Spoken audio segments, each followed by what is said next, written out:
Baik, Assalamualaikum warahmatullahi wabarakatuh. Perkenalkan, nama saya Andi Febrianti dengan NIM 094.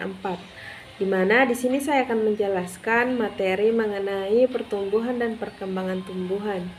Pertumbuhan sendiri merupakan proses pertambahan ukuran, volume, massa tinggi atau panjang yang permanen dan bersifat tidak balik atau irreversibel. Proses ini bersifat kualitatif, artinya dapat dinyatakan dengan satuan bilangan. Sedangkan perkembangan sendiri adalah proses menuju kedewasaan pada makhluk hidup atau terspesialisasinya sel-sel menuju ke struktur dan fungsi tertentu. Proses ini bersifat kuantitatif yang artinya tidak dapat dinyatakan dengan bilangan.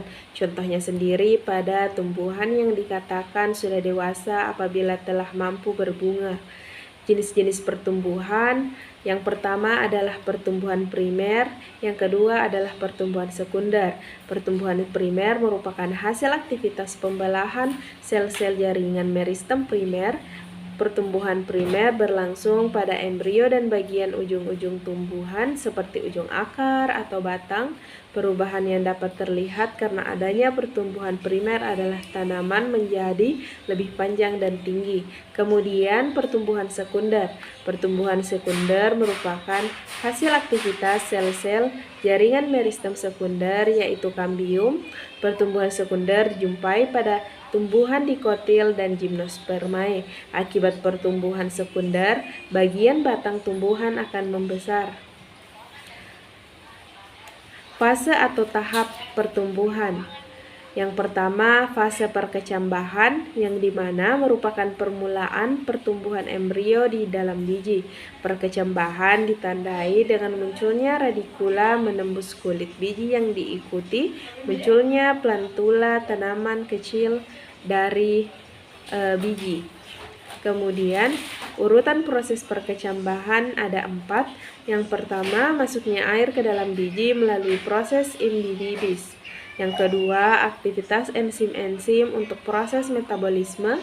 Yang ketiga, hasil pembongkaran ini berupa sumber energi sebagai bahan penyusun komponen sel dan pertumbuhan embrio.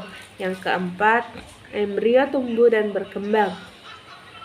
Jenis-jenis perkecambahan, yang pertama perkecambahan epiget atau percambahan yang terjadi karena pembengkakan perbentangan ruas batang di bawah daun lembaga atau hipokotil sehingga mengakibatkan daun lembaga dan kotiledon terangkat ke atas tanah. Misalnya perkecambahan pada kacang kedelai atau silinmax dan kacang buncis.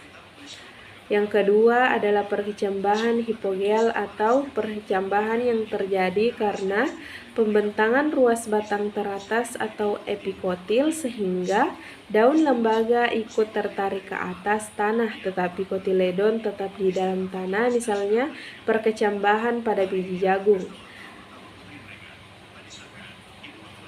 Kemudian adapun faktor-faktor yang mempengaruhi pertumbuhan, yang pertama adalah faktor luar atau eksternal, yang dimana segala kondisi lingkungan di sekitar tumbuhan. Faktor luar dapat mempengaruhi pertumbuhan dan perkecambangan pada tumbuhan antara lain makanan yaitu nutrisi, air, suhu, kelembapan, oksigen, serta cahaya. Yang kedua, faktor dalam atau internal, yang dimana faktor yang berasal dari dalam tumbuhan. Faktor dalam dapat berupa faktor intraseluler atau gen dan faktor interseluler atau hormon. Baik, itu saja yang dapat saya sampaikan. Lebih dan kurangnya mohon dimaafkan. Assalamualaikum warahmatullahi wabarakatuh.